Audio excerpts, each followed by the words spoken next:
ओम शांति। सर्वशक्तिवान परमात्मांकर विश्व नवनिर्माणर सर्वश्रेष्ठ कार्य सहयोगी समस्त दैवीकुलभूषण आत्मा मानंकु शुभ सकाळर शुभ अभिनंदन, सुप्रभात, सुस्वागतम। बेंग कहे बेंगुलिलो मही क्षण क्षण के आन, अर्थात अविराम गतिरे घूरी चलीथिबा एई अविनाशी सृष्टि नाटकर प्रत्येक मुहूर्त भिन्न भिन्न। प्रत्येक अभिनेतांकर चालीचलणी, कथाबार्ता, रूप रंग सबु किछि अलगा अलगा। काहा सहित काहार मिसी पारिब नाही अविकल भावरे। जुग परे जुगर परिवर्तन निश्चय होई चलिब, किए चाहूँ बा न चाहूँ।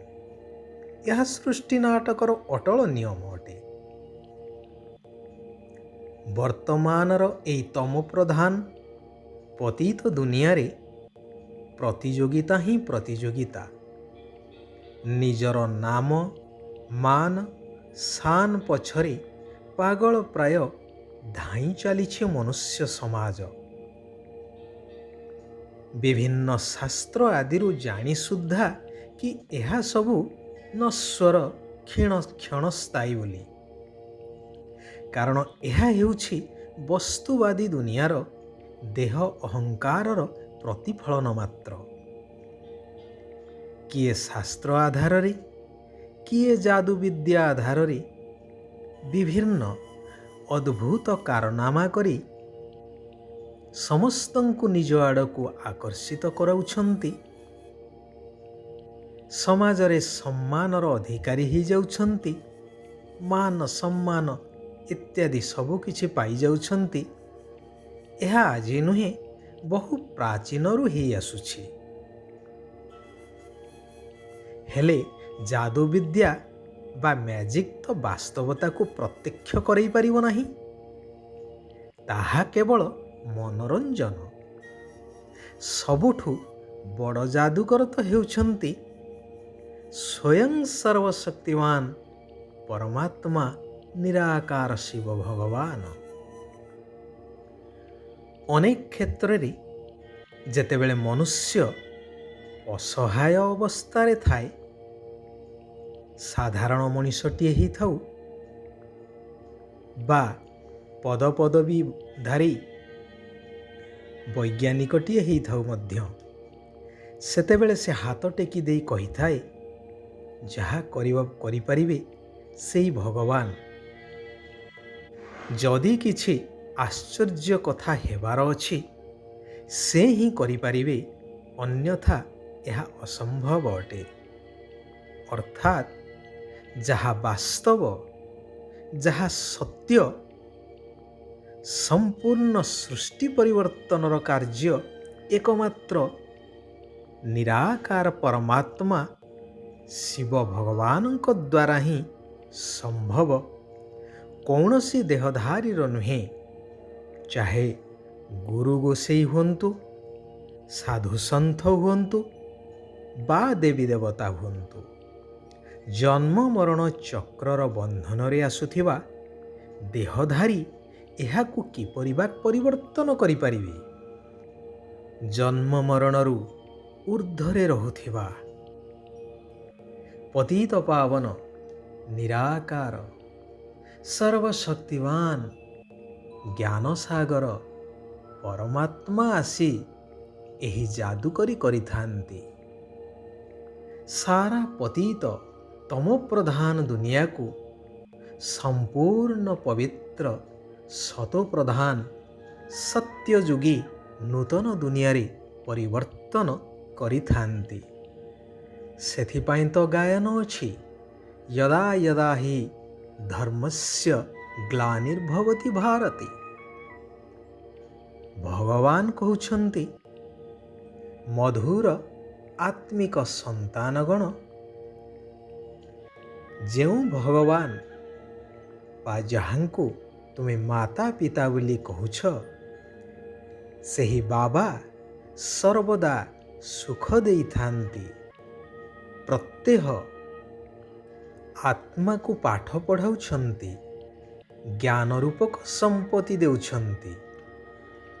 ଏପରି ବାବାଙ୍କୁ ତୁମେ ଭୁଲି ଯାଅ ନାହିଁ। ତାଙ୍କର ଶ୍ରୀମତରେ ସର୍ବଦା ଚାଲୁଥାଅ।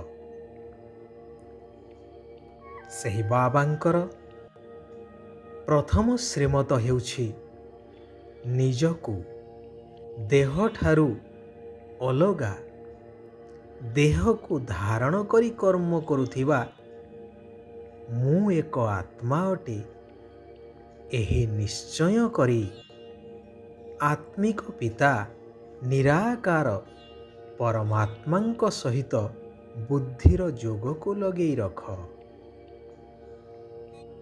କାରଣ ଯୁଗ ଯୁଗ ଧରି ମନମତ, ପରମତ, ଶାସ୍ତ୍ରମତ ଆଦିରେ ଚାଲି ଚାଲି ଆଜି ସାରା ସଂସାର ଦୁର୍ଗତିକୁ ପ୍ରାପ୍ତ ହୋଇଛି।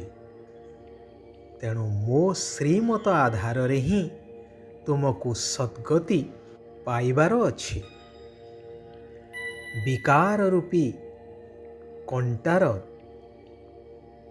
ଏହି ସଂସାର ରୂପକ ଜଙ୍ଗଲକୁ ବଦଳାଇ ସୁନ୍ଦର ଦୈବୀ ଫୁଲର ବଗିଚା ଅର୍ଥାତ୍ ସତୋପ୍ରଧାନ ସୁଖ ଶାନ୍ତିପୂର୍ଣ୍ଣ ଦୁନିଆ କରିଦେବା, ପତିତ ମନୁଷ୍ୟଙ୍କୁ ପବିତ୍ର ଦେବୀ ଦେବତା କରିଦେବା, ଏହି ମହାନ ଯାଦୁଗରୀର କାର୍ଯ୍ୟ ସ୍ୱୟଂ ଭଗବାନଙ୍କର ଅଟେ, ଆଉ କାହାର ନୁହେଁ, କୌଣସି ମନୁଷ୍ୟର ନୁହେଁ।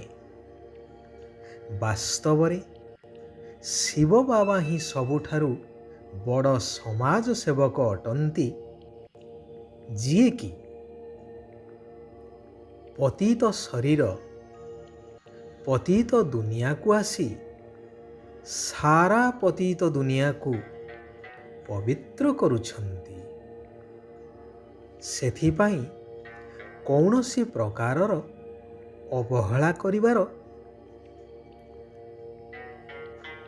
ଉଚିତ ନୁହେଁ।